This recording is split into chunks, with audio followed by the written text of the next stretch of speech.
नाज़रीन तव्हांखे ॿुधाईंदा हलूं त कूल मائينز जे मुक़ामी پورھيتن जा اھنج ॻोठ سنگھار कोसो वाक़عي खां पोइ बि न घटिया।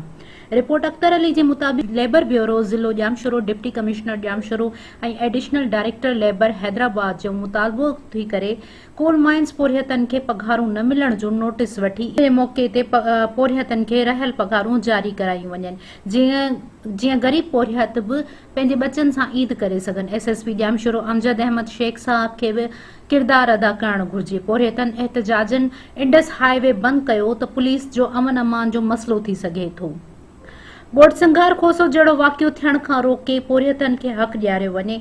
सभिनी सुजाग बाशऊर धुरिन खे किरदार अदा करणु घुर्जे। आख़िर मुक़ामी پورھيتن सां एॾो ज़ुल्म छो आहे?